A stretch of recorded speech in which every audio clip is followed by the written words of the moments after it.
Episode की शुरुआत में हम देखते हैं कि शाओलू को एक होटल में डोरमैन की जॉब मिल जाती है। वो अपने पार्टनर के साथ वहाँ पर सीख रहा होता है कि किस तरीके से उसे सभी को ग्रीट करना है ताकि उसे एक्स्ट्रा टिप भी मिल सके। तभी वहाँ पर एक लड़की शाओलू से रास्ता पूछने के लिए आती है, तो वो उसे बहुत ही अच्छे से इंग्लिश में सब कुछ एक्सप्लेन करता है, जिससे खुश होकर वो लेडी शाओलू को टिप दे देती है। ये देखकर उसका पार्टनर थोड़ा सा सरप्राइज होता है और वो शाओलू से पूछता है कि आखिर उसने इंग्लिश कहाँ से सीखी, तो वो उसे बता देता है कि वो उसे उसकी गर्लफ्रेंड ने सिखाई है। दूसरी तरफ बाइलन भी उस फैशन स्टोर के लिए मॉडलिंग कर रही होती है और उसका फोटोग्राफर जो होता है वो उसे एक और असाइनमेंट के बारे में बताता है। वो बोलता है कि वो असाइनमेंट उसके लिए थोड़ा सा टफ हो सकता है क्योंकि उसमें उसे थोड़े छोटे कपड़े पहनने होंगे, पर उसके लिए उसे अच्छे पैसे मिलेंगे। पर बाइलन उसे करने से मना कर देती है, जिस पर वो उसे सोचने का टाइम दे देता है। इसके बाद हम देखते हैं कि बाइलन और शाओलू काम से फ्री होकर घर आ रहे होते हैं, तो उन्हें एक रेस्टोरेंट दिखता है जिसका नाम उन दोनों के नाम को मिलाकर बन रहा था। इसलिए शाओलू उसे कहता है कि वो बाइलान को उसी रेस्टोरेंट में ट्रीट देगा, पर वो उसे समझाती है कि उन्हें घर जाकर खाना खा लेना चाहिए क्योंकि वो रेस्टोरेंट काफ़ी एक्सपेंसिव था। तो शाओलू उसे प्रॉमिस करता है कि वो उसे उसके बर्थडे पर उसमें ज़रूर लेकर जाएगा। अगले दिन अब हम देखते हैं कि शाओलू होटल में काम कर रहा होता है, जहाँ वो एक बिजनेसमैन पर सामान गिराने से उसे बचा लेता है। तो वो उसे अपने ब्रांड की एक मिल्क टी पीने के लिए ऑफर करता है और बताता है कि वो इस होटल में एक फूड एग्जीबिशन प्रोग्राम कर रहा है, जहाँ से कुछ ब्रांड्स को मार्केटिंग के लिए चुना जाएगा। ये सुनकर उसे भी एक आइडिया आता है। वो उसी वक्त शिनचुआन को फ़ोन करके उनकी बनाई हुई मिल्क टी वहाँ पर लाकर प्रेजेंट करने के लिए कहता है, ताकि वो लोग फूचिंग सिटी के साथ साथ शंघाई में भी अपनी मिल्क टी की सेलिंग बढ़ा सके, क्योंकि उनके आइडियाज़ यूनिक थे और उनकी टी भी काफ़ी अच्छी थी। पर शिनचैन शाओलू से बोलती है कि ये आइडिया वो खुद गुआंग को क्यों नहीं बता देता। इस पर वो बोलता है कि वो उससे बात नहीं करना चाहता और वो गुआंग को ये ना बताए कि उसने उसे इस एग्जीबिशन के बारे में बताया है। जिसके बाद अब शिनचुआन गुआंग से मिलती है और उसे एग्जीबिशन के बारे में बताती है कि वो शंघाई में होने वाला है। तो गुआंग भी वहाँ पर जाने के लिए हाँ कर देता है, जो सुनकर शिनचुआन हंसने लग जाती है और उसे परेशान करने लग जाती है कि वो जानती है कि वो शाओलू से मिलना चाहता है, पर गुआंग ऐसा प्रिटेंड करता है जैसे वो शाओलू को देखना भी नहीं चाहता और वहाँ सिर्फ अपने एग्जीबिशन के लिए जा रहा है। इसके बाद हम देखते हैं कि बाइलन जब रात को घर आ रही थी तो उसकी लैंडलॉर्ड उसे रोक लेती है और कहती है कि वो जानती है कि बाइलन ने शाओलू को बहुत दिनों से रूम के अंदर छुपा रखा है। वो उसे वहाँ पर रात में स्नीक इन भी करवाती है और वो उसका भाई नहीं, वो उसका बॉयफ्रेंड है, वो सब समझती है। जो सुनकर बाइलन उसे झूठ बोलने के लिए सॉरी कहती है, पर लैंडलॉर्ड को इस बात से कोई भी फर्क नहीं पड़ता था। वो उसे यहाँ पर सिर्फ इतना समझाती है कि वो ज़्यादा दिन इस तरीके से यहाँ पर रह नहीं पाएंगे, तो उन्हें कोई और रास्ता ढूंढना होगा यहाँ रहने का। जो चीज़ शाओलू भी वहाँ पर खड़े होकर सुन रहा था। और अब क्योंकि उन्हें यहाँ पर रहने के लिए ज़्यादा पैसों की ज़रूरत थी, तो अगले दिन बाइलन उसी फैशन स्टोर के अंदर जाती है और वो असाइनमेंट के लिए मान जाती है। वहाँ पर और भी काफ़ी सारी लड़कियाँ आई हुई थी जिन्होंने शॉर्ट ड्रेसेस पहनी हुई थी, लेकिन वो उनके साथ कम्पीट करने के लिए मान जाती है। इसके अगले दिन जब शाओलू अपने होटल में काम कर रहा था, तो वहाँ पर जब शॉर्ट ड्रेस में बाइलन का पोस्टर देखता है तो उसे हटाने के लिए वो जल्दी से भागता है। जिस बीच वो होटल की एक गेस्ट से टकरा जाता है, जो देखकर वो गेस्ट उस पर चिल्लाती है। तभी मैनेजर वहाँ पर आकर शाओलू को उस गेस्ट के शूज साफ करने के लिए कहता है क्योंकि वो उसने गंदे कर दिए थे, और सॉरी भी बोलता है, जिससे कि शाओलू की यहाँ पर काफ़ी इंसल्ट भी होती है, पर वो कुछ भी नहीं कर पाता। और जब होटल की गेस्ट शाओलू के ऊपर टिप फेंक कर जाती है तो शाओलू सर झुकाकर उस टिप को उठा लेता है, पर उसे ऐसा करते हुए शिनचुआन और गुआंग देख लेते हैं, जो कि वहाँ पर एग्जीबिशन के लिए आए थे। अब गुआंग शाओलू से यहाँ पर रिक्वेस्ट करता है कि वो उसे माफ़ कर दे और वापस से उसके साथ फूचिंग चले, क्योंकि उसे नहीं लग रहा था कि शाओलू यहाँ पर एक अच्छी दुनिया देख रहा है और उसकी लाइफ तो बहुत ही ज़्यादा बेकार चल रही है। यहाँ पर वो बाइलन के लिए भी कहता है कि वो खुद यहाँ पर मॉडलिंग करके इतनी अच्छी लाइफ जी रही है और शाओलू उसकी वजह से डोरमैन बन गया है। ये सुनकर शाओलू को उस पर काफ़ी ज़्यादा गुस्सा आता है। तभी वहाँ पर होटल का मैनेजर शाओलू को बुलाने के लिए आ जाता है, पर गुआंग यहाँ पर मैनेजर से बोलने लग जाता है कि वो इस होटल का गेस्ट है और उसी ने शाओलू को यहाँ पर अपने पास बुलाया है। वो फिर मैनेजर से बदला लेने के लिए उसे पैसे देकर उसके जूते साफ करने के लिए कहता है, ताकि वो भी फील कर सके कि किसी की सेल्फ रिस्पेक्ट को डाउन करते वक्त कैसा लगता है। लेकिन वो उसे यहाँ पर अपनी नहीं बल्कि शाओलू के जूते साफ करने के लिए बोलता है, जो सुनकर शाओलू गुआंग को ये सब करने से मना कर देता है और उनके बीच में यहाँ पर बहस भी हो जाती है, जिसकी वजह से गुआंग गुस्सा होकर यहाँ से चला जाता है। और अब शाओलू शिनचुआन को समझाता है कि वो उसकी मॉम को ये सब ना बताए। तो शिनचुआन शाओलू को कुछ पैसे देकर सॉरी कहती है और बोलती है कि गुआंग उसके लिए गलत नहीं सोचता है, बस उसके बोलने का तरीका थोड़ा सा गलत है। जिसके बाद वो भी यहाँ से चली जाती है। अब हम रात में देखते हैं कि शाओलू बाइलान से थोड़ा सा नाराज होता है। वो उसे ये भी कहता है कि अगर उसे पता होता कि बाइलान ऐसा कुछ काम कर रही है तो वो उसे कभी भी वहाँ पर नहीं जाने देता, जो सुनकर वो उसे कुछ भी नहीं कहती। अब अगले दिन हम देखते हैं कि शाओलू का कलीग उसे एक कैमरा ऑफर करता है और बहुत ही कम प्राइस में सेल कर रहा होता है, क्योंकि वो उसने गेम के अंदर जीता था, जिस पर शाओलू अपनी फर्स्ट सैलरी से वो कैमरा खरीद लेता है, क्योंकि आज बाइलन का बर्थडे था और वो उसे इस कैमरा को गिफ्ट करना चाहता था ताकि वो फोटोज क्लिक करना सीख सके और बाइलन की भी फोटोज क्लिक करे। जिसके बाद शाओलू अपना काम करने चला जाता है। तभी बाइलन उसके पास से गुजरती है, जो कि उसी फोटोग्राफर के साथ उसी होटल के अंदर आई हुई थी, पर वो दोनों एक दूसरे को यहाँ पर नहीं देख पाते। बाइलन अब यहाँ पर मिस्टर हुआंग नाम के एक आदमी से मिलती है, जो कि उसे एक ज्वेलरी के एडवर्टाइजमेंट के लिए फोटोशूट ऑफर करता है, पर वो मिस्टर हुआंग को ये कहकर मना कर देती है कि उसकी बॉयफ्रेंड को उसका मॉडलिंग करना पसंद नहीं है, इसलिए वो इतने बड़ा ऑफर जिसके अंदर उसे काफ़ी सारे पैसे भी मिलने वाले थे उसे रिजेक्ट करके वहाँ से चली जाती है। फिर वो उसी रेस्टोरेंट के बाहर शाओलू का वेट कर रही थी, जहाँ वो उसके बर्थडे पर जाने वाले थे, पर जैसे ही शाओलू वहाँ पर आता है तो बाइलन अपना प्लान चेंज कर देती है। उसे महंगे रेस्टोरेंट में जाने के बजाय घर पर ही साथ में नूडल्स बनाकर खाती है, जहाँ शाओलू उसे वो कैमरा गिफ्ट करता है, जिसे देखकर वो काफ़ी खुश होती है और शाओलू उसे अपना प्लान बताता है कि अब से वो लोगों की फोटोग्राफी करना भी चालू करेगा ताकि उसे काम ना करना पड़े और वो ज़्यादा पैसे कमा पाए। पर बाइलन उसे इतना हार्डवर्क करते हुए नहीं देख सकती थी, इसलिए वो उसे समझाती है कि वो भी अपनी पढ़ाई पर ध्यान दे, पर वो उसे भरोसा रखने के लिए कहता है और वो दोनों साथ में अपनी फोटो भी क्लिक करते हैं। इसके अगले दिन हम देखते हैं कि जब शाओलू होटल में काम कर रहा था, तभी मैनेजर और पुलिस शाओलू से यहाँ पर इन्वेस्टिगेशन करने के लिए आते हैं। वो उसे बताते हैं कि होटल में कल किसी गेस्ट का एक कैमरा चोरी हो गया था और वो कैमरा लास्ट टाइम शाओलू के पास देखा गया था। ये सुनकर शाओलू शॉक रह जाता है, क्योंकि वो कैमरा तो उसने अपने पार्टनर से खरीदा था।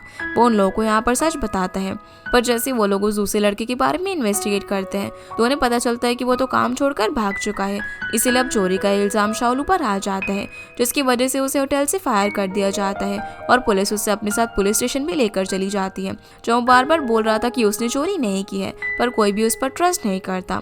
आगे हम देखते हैं कि बाइलन अपनी क्लास लेने के लिए आती है, तो उसे पता चलता है कि मिस्टर हुआंग उनके गेस्ट टीचर हैं, जहाँ वो अपने कैमरा चोरी होने वाले इंसिडेंट शेयर करते हैं। तो बाइलन यहाँ पर समझ जाती है कि उसे जो कैमरा शाओलू ने दिया था वो असल में मिस्टर हुआंग का था, जिसकी वजह से क्लास खत्म होने पर वो मिस्टर हुआंग से रिक्वेस्ट करती है कि वो अपना केस वापस ले ले, क्योंकि उनकी वजह से शाओलू एक अच्छा इंसान होने के बाद भी जेल जाने वाला था। पर हुआंग यहाँ पर उसकी कोई भी मदद करने से मना कर देता है। तो बाइलन उन्हें एक ऑफर देती है कि वो उनके एडवर्टाइजमेंट का फ्री में फोटोशूट कर देगी और जो चोरी हुई थी उसका नाम भी अपने सर पर लेने के लिए कहती है। इस सब के बदले में उन्हें शाओलू को छोड़ना होगा, जो सुनकर वो मान जाते हैं और अब शाओलू घर आ जाता है, जहाँ बाइलन ने उसके लिए नूडल्स बनाए हुए थे, पर वो बाइलन से नाराज हो जाता है क्योंकि उसने चोरी नहीं की थी और बाइलन ने फिर भी सारा इल्जाम खुद पर ले लिया था, जिसकी वजह से शाओलू उसे समझाता भी है कि वो पहले तो ऐसी नहीं थी, क्योंकि जब वो फूचिंग में थी तब बाइलन कॉन्सिक्वेंसेस की फिक्र नहीं करती थी और हमेशा सिर्फ सच्चाई के लिए फाइट करती थी, तो अब उसे भला क्या हो गया है। इस पर बाइलन उसे कहती है कि वो लोग शंघाई में है, ना कि फूचिंग के अंदर, और वो ये भी नहीं चाहती है कि शाओलू डोरमैन की जॉब करे। जिस पर शाओलू को समझ में आ जाता है कि बाइलन उसकी जॉब को लेकर एम्बैरस फील करती है, इसीलिए वो कुछ नहीं बोलता और दोनों रोते रोते खाना खाते हैं। अगले दिन अब जब बाइलन यूनिवर्सिटी में जाती है तो वहाँ पर नोटिस बोर्ड पर उसका नाम होता है। उसके अगेंस्ट एक्शन लिया जाने वाला था, क्योंकि उसने चोरी का नाम अपने ऊपर ले लिया था और रूल्स तोड़े थे। अब जैसे ही वो घर पहुँचते तो शाओलू वहाँ पर नहीं होता, उसे बस उसका वहाँ पर एक नोट मिलता है जिसमें लिखा हुआ था कि अब वो बाइलन के लिए और प्रॉब्लम खड़ी करना नहीं चाहता है, क्योंकि वो तो यहाँ पर उसी की लाइफ को अच्छा बनाने के लिए आया था, पर उसने उसकी लाइफ को अपने जैसा मेस्ड अप कर दिया, इसीलिए अब वो उसे छोड़कर हमेशा के लिए जा रहा था और अब वो उसकी लाइफ में कभी भी नहीं आएगा। जिसका ये नोट पढ़कर बाइलन रोने लग जाती है। जिसके बाद हम देखते हैं कि शाओलू फूचिंग सिटी में आ चुका था। सभी लोग उसे ढूंढ रहे थे, क्योंकि ना ही वो घर पहुंचा था और ना ही वो जियांग की बोट पर था। उसके सभी साथी उसे ढूंढ रहे थे क्योंकि उसकी मॉम बीमार थी और उन्हें शाओलू की जरूरत थी। तभी वो शिनजुआन और गुआंग को स्केटिंग रिंग में मिल जाता है, जहाँ वो ड्रिंक कर रहा था। गुआंग उसे यहाँ पर बताता है कि उसकी मॉम हॉस्पिटल में एडमिट है। ये सुनकर वो अपनी मॉम से मिलने के लिए फटाफट से यहाँ से निकल जाता है। दूसरी तरफ हम शाओलू के डैड को डॉक्टर से बात करता हुआ देखते हैं और हम जान पाते हैं कि शाओलू की मॉम को पैनक्रियाटिक कैंसर था। उनके पास बहुत ही कम दिन बचे थे जिंदा रहने के लिए, पर सर्जरी की मदद से उन्हें बचाया जा सकता था, लेकिन उसके लिए उन्हें काफी सारे पैसों की जरूरत थी। इसलिए शाओलू के डैड बोलते हैं कि वो फैक्ट्री से इंश्योरेंस की बात करके पैसे जरूर इकट्ठा कर लेंगे और वो जल्दी ही सर्जरी कर सकते हैं। जो सारी बातें मॉम भी सुन रही थी। अब जैसे ही शाओलू वहाँ पर आता है तो मॉम उसे देखकर बहुत ज्यादा खुश होती है, पर शाओलू उन्हें कुछ भी नहीं बताता कि उसकी लाइफ में क्या चल रहा है। वो यहाँ पर उनसे झूठ कहता है कि वो बाइलन को भी वहाँ पर लेकर आने वाला था, पर वो पढ़ाई में काफ़ी ज़्यादा बिजी है, इसीलिए वो नहीं आ पाई। पर मॉम उसके फेस को देखकर यहाँ पर सब कुछ समझ जाती है कि उनके बीच लड़ाई हुई है। जिसके बाद अब वो शाओलू से कहती है कि वो अपनी सर्जरी नहीं करवाएंगी क्योंकि उनके पास इतने पैसे नहीं थे और ना ही फैक्ट्री उनका मेडिकल एक्सपेंस कवर करने वाली थी। जो सुनकर शाओलू मिस्टर होंग से बात करने के लिए जाता है और उनसे कहता है कि वो लोग उसकी मॉम के लिए पैसे क्यों नहीं दे रहे हैं। तभी डायरेक्टर दिंग वहाँ पर आकर वापस से शाओलू पर चिल्लाने लग जाता है कि उसकी मॉम और शाओलू झूठ बोल रहे हैं, वो हमेशा बस रूल तोड़ते रहते हैं और बस पैसे लेने के लिए बीमारी का बहाना कर रहे हैं। ये सुनकर होंग को भी उस पर गुस्सा आ जाता है। वो डायरेक्टर दिंग को वहाँ से चले जाने के लिए कहता है, लेकिन जब वो नहीं जाता तो वो खुद ही शाओलू के साथ उसकी मॉम से मिलने के लिए हॉस्पिटल के लिए निकल जाता है। जिसके बाद हम शाओलू की डैड को हॉस्पिटल के रूम के बाहर खड़ा हुआ देखते हैं, जहाँ वो शाओलू से बोलते हैं कि वो तो इतने दिन पहले ही फुचिंग आ गया था, तो वो घर क्यों नहीं आया। इस पर वो उन्हें बताता है कि वो बस कुछ टाइम के लिए अकेले रहना चाहता था। तो डैड उसे कहते हैं कि वो जानते हैं कि शाओलू इसलिए अकेले रहना चाहता था क्योंकि उसके साथ बाइलान नहीं थी, और वो बोट पर भी वापस रहने के लिए इसलिए नहीं गया क्योंकि वहाँ पर उसकी और बाइलान की यादें थी। ठीक वैसे ही जैसे अभी उन्हें घर जाने में अच्छा नहीं लग रहा था क्योंकि वहाँ पर उनकी और मॉम की बहुत ही सारी यादें थी। और ये लोग डिस्कस करने लग जाते हैं कि कैसे ये लोग पैसे इकट्ठा करके मॉम की सर्जरी करवाएंगे। जैसे ये लोग घर जाते हैं तो कुछ पैसे उन्हें घर की सेविंग से मिल जाते हैं, बाकी के पैसे भी शाओलू के डैड अरेंज करने वाले थे। जहाँ वो शाओलू को समझाते हैं कि आज उसकी मॉम ने मिस्टर होंग से बात करी है और शाओलू को फैक्ट्री में सिक्योरिटी डिपार्टमेंट में जॉब असाइन करवा दी है, तो अब शाओलू को सिर्फ इसी चीज़ पर फोकस करना है और उसकी मॉम भी सर्जरी के बाद एकदम ठीक हो जाएंगी। डैड यहाँ पर काफ़ी ज़्यादा इमोशनल भी हो जाते हैं, पर फिर भी वो स्माइल करते हैं और शाओलू को भी स्माइल करने के लिए कहते हैं। अब अगले दिन हम देखते हैं कि शाओलू जॉब पर होता है, तो उसके सामने से ही एक आदमी फैक्ट्री के गेट से बिना चेकिंग के निकल जाता है, जो देखकर वहाँ का सीनियर गार्ड शाओलू पर चिल्लाता है और उसे जॉब पर ध्यान देने के लिए कहता है। इसके बाद वो उसे डायरेक्टर दिंग के पास लेकर जाता है क्योंकि फैक्ट्री के अंदर एक स्ट्रे डॉग घुस आया था और उसने दिंग को काट लिया था, तो वो चाहता था कि वो लोग उस डॉग को पकड़ के वहाँ से भगा दे। जहाँ कुछ वर्कर्स यहाँ पर दिंग का मजाक भी बनाने लग जाते हैं कि उसने उसको काट लिया तो यहाँ पर उसकी मौत भी हो सकती है क्योंकि कुत्तों के काटने से रेबीज हो जाता है और वो बहुत ही खतरनाक बीमारी है। पर दिंग उन पर चिल्लाता है और काम करने के लिए कहता है।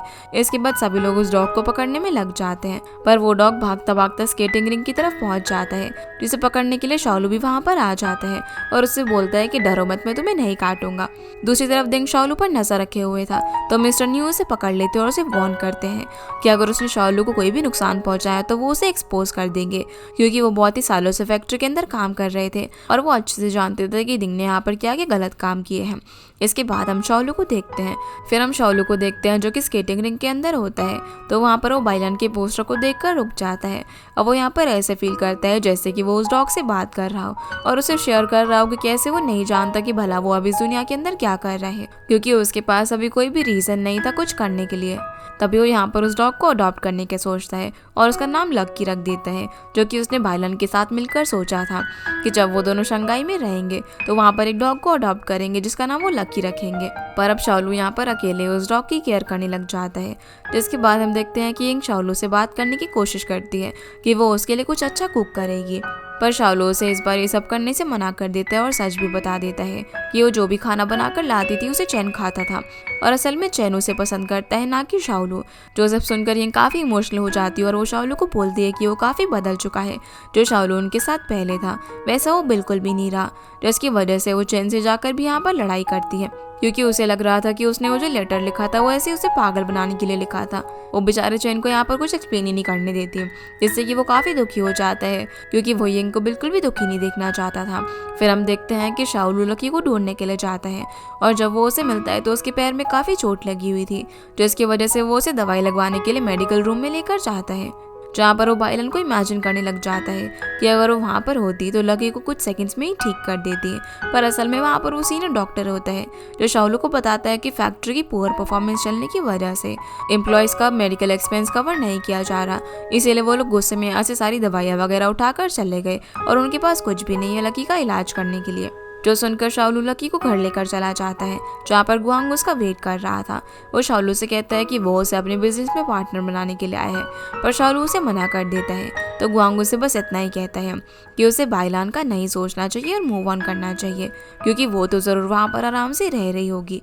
पर दूसरी तरफ हम बाइलान से देखते हैं जिसे कुछ दिनों में यूनिवर्सिटी से निकाल दिया गया था, इसीलिए वो वापस से उस फोटोग्राफर से जॉब मांगने के लिए आती है। तो उसे अपनी कंडीशन में बता देती है, जिससे कि वो फोटोग्राफर बाइलान के लिए जॉब ढूंढने के लिए हाँ कर देता है। इधर शाओलू जब हॉस्पिटल जाता है तो अपने डैड को डॉक्टर से रिक्वेस्ट करता हुआ देखता है, क्योंकि उसके डैड डॉक्टर से पैसे इकट्ठा करने के लिए थोड़ा और टाइम मांग रहे थे। ये देखकर उसे काफी बुरा लग रहा था। इसके बाद शाओलू अब मिस ताऊ से कांटेक्ट करके कुछ पैसों को इंतजाम करने की कोशिश करता है, पर वो इस वक्त फूचिंग से बाहर गई हुई थी, इसीलिए वो उससे बात ही नहीं कर पाता। तभी चेन शाओलू को बुलाने के लिए आता है, क्योंकि उसे ग्वांग ने बुलाया था, इसीलिए वो ग्वांग से मिलने के लिए चाहता है, जहाँ पर जियांग के दोस्त भी अब ग्वांग के बिजनेस में उसकी मदद कर रहे थे। तो शाओलू अब ग्वांग से अपनी मॉम के लिए थोड़े से पैसे उधार लेता है उनके ऑपरेशन करवाने के लिए। ग्वांग भी उसे यहाँ पर पैसे देने के लिए मान जाता है और कहता है कि वो उसकी हेल्प जरूर करेगा, अगर शाओलू चाहे तो उसके बिजनेस में भी आ सकता है। पर इसके लिए शाओलू मना कर देता है और बस पैसे लेकर हॉस्पिटल चला जाता है। जिसके बाद हम ग्वांग को काफी ज्यादा ड्रिंक करता हुआ देखते हैं। चिंजुआन वहाँ पर आकर उससे पूछती है कि वो इतने पैसे कहाँ से लेकर आया, क्योंकि उसे पता था कि ग्वांग के पास शाओलू को देने के लिए इतने पैसे नहीं थे। जहाँ वो उसे बता देता है कि उसे ये सब दिंगने करने के लिए फोर्स किया था, और जो पैसे असल में फैक्ट्री के इंश्योरेंस के थे और शाओलू की मॉम के काम आ सकते थे, उन्हें दिंग ने अपने प्रॉफिट के लिए इन्वेस्ट कर दिया था। ऐसे ही काफी सालों से वो फैक्ट्री के अकाउंट्स बुक में गड़बड़ी करके वहाँ के पैसे अपने लिए इस्तेमाल कर रहा है। और जब ग्वांग शाओलू की मॉम के लिए उससे पैसे उधार लेने गया तो उसने उसे एक बॉस से मिलवाया, जो कि उसे पैसे इंटरेस्ट के ऊपर उधार दे सकता था, जिसका आधा हिस्सा दिंग को भी मिलने वाला था। पर दिंग ने एंड में ग्वांग को डेट के अंदर ही कहकर फंसा दिया कि अगर वो उसकी बात मानेगा तो वो ग्वांग की शादी शिंजुआन से करवा देगा। ये सुनकर शिंजुआन रोने लग जाती है, क्योंकि जिन लोगों के साथ ग्वांग डेट में फंसा था वो बहुत ही खतरनाक लोग थे। इसके बाद अगले दिन हम देखते हैं कि शाओलू की मॉम की सर्जरी अच्छे से हो गई थी, तो शिंजुआन यहाँ पर उनसे हॉस्पिटल में मिलने के लिए आती है और वो यहाँ पर शाओलू को सब कुछ सच बता देती है कि ग्वांग ने किसी बॉस से पैसे उधार लिए थे उसकी मॉम के ऑपरेशन के लिए। ये सुनकर शाओलू एक बार के लिए तो ग्वांग से नाराज हो जाता है, क्योंकि वो उसकी प्रॉब्लम कम करने के बजाय और बढ़ा रहा था। पर वो खतरनाक लोग ग्वांग से पैसे वसूल करने के लिए आते हैं और उसके ऑफिस के बाहर तोड़फोड़ करने लग जाते हैं, जहाँ वो शिंजुआन के साथ अंदर छुपा हुआ था। तभी शाओलू बाइक लेकर उनसे फाइट करने के लिए आता है। ये दोनों अब इन लोगों से काफी ज्यादा फाइट करके सभी को यहाँ से भगा देते हैं और खुद भी काफी इंजर्ड हो गए थे, लेकिन इस मोमेंट में ये दोनों एक दूसरे के साथ थे, इसीलिए स्माइल करने लग जाते हैं। दूसरी तरफ हम बाइलन को देखते हैं, वो भी यूनिवर्सिटी छोड़ रही थी, जहाँ वो सबसे पहले अपना सामान पैक कर लेती है। और जब वो वहाँ से निकलती है तो अपना शाओलू के साथ वाला फोटो जो कि उसने शांघाई में घूमते हुए क्लिक करवाया था, उसे भी फाड़ कर फेंक देती है और काफी ज्यादा इमोशनल हो जाती है। जिसके बाद हम देखते हैं कि मॉम की सर्जरी अच्छे से हो गई थी, वो ठीक से रिकवर भी कर रही थी और वो हॉस्पिटल में बैठकर गाना गा रही थी, जो सुनकर शाओलू रूम के अंदर आ जाता है और मॉम से बोलता है कि अब वो बिल्कुल सेफ है। तो शाओलू की मॉम बहुत ज़्यादा खुश होती है और उससे कहती है कि अब वो हैंडसम है और सबसे बेस्ट है, और वो यहाँ पर उससे रिक्वेस्ट करती है कि कल वो डॉक्टर से उनके डिस्चार्ज होने की बात कर ले, क्योंकि वो हॉस्पिटल में रहकर अब काफ़ी परेशान हो चुकी थी और घर जाना चाहती थी। वो यहाँ पर ज़बरदस्ती उठकर बाहर जाने लगती हैं। तभी डैड भी यहाँ पर उनको संभालते हैं और फिर उन्हें बाहर घुमाने के लिए लेकर जाते हैं। दूसरी तरफ हम बाइलन को देखते हैं, जिसने अब शंघाई छोड़ने का डिसाइड कर लिया था, लेकिन वो एक आखिरी बार ट्रांसलेटर की जॉब ढूंढने का ट्राई करती है, जिसके लिए वो एक शिप मैनेजर से मिलती है। पर जो मैनेजर होती है वो उसे यहाँ पर ट्रांसलेटर का काम देने से मना कर देती है। वो बोलती है कि शिप में सारे मेल वर्कर्स काम करते हैं और उसका वहाँ पर काम करना ठीक नहीं होगा। ये सुनकर बाइलन उसे बोलती है कि वो कोई भी काम कर लेगी, पर वो मना कर देती है कि उनके यहाँ पर ऐसी कोई भी रिक्वायरमेंट नहीं है, इसीलिए बाइलन यहाँ से जाने लग जाती है। पर तभी यहाँ पर मैनेजर को एक लिस्ट समझ नहीं आ रही होती, तो बाइलन उसे समझाकर मैनेजर को एक्सप्लेन करती है, जिससे कि वो काफ़ी खुश हो जाती है और बाइलन को एक चांस दे देती है। वो कहती है कि उसे 10 दिन के ट्रायल पर रखेंगे और अगर उसने अच्छे से परफॉर्म किया तो उसे परमानेंट जॉब भी मिल जाएगी। सेना भी यहाँ से शाओलू की मॉम पर आता है, जो कि घर आ चुकी थी। वो अपना एक पुराना स्वेटर पहन के याद कर रही थी कि ये उसे शाओलू के डैड ने गिफ्ट किया था। तभी डैड यहाँ पर मॉम को याद दिलाते हैं कि ये स्वेटर उन्होंने सिंगिंग कंपटीशन में पहना था जब वो दोनों फैक्ट्री में काम करते थे, और उसी मेमोरी का एक फोटो ढूंढने के लिए डैड अपने रूम में चले जाते हैं। जिस बीच मॉम भी स्टूल पर चढ़कर एक सूटकेस उतारने की कोशिश करती है, जिसमें शाओलू के काफी सारे सर्टिफिकेट्स थे, पर वो एकदम से ही नीचे गिर जाती है। उसी वक्त शाओलू और यिंग भी वहाँ पर आ जाते हैं, जो लोग मिलकर मॉम को उठाते हैं। तो मॉम यहाँ पर बस बहाना कर देती है कि वो वीक हो गई है, क्योंकि वो इतने दिन हॉस्पिटल बेड पर पड़ी रही। तो यिंग यहाँ पर अब मॉम को अपने हाथ का बना हुआ खाना खिलाती है ताकि वो वापस से हेल्दी हो सके।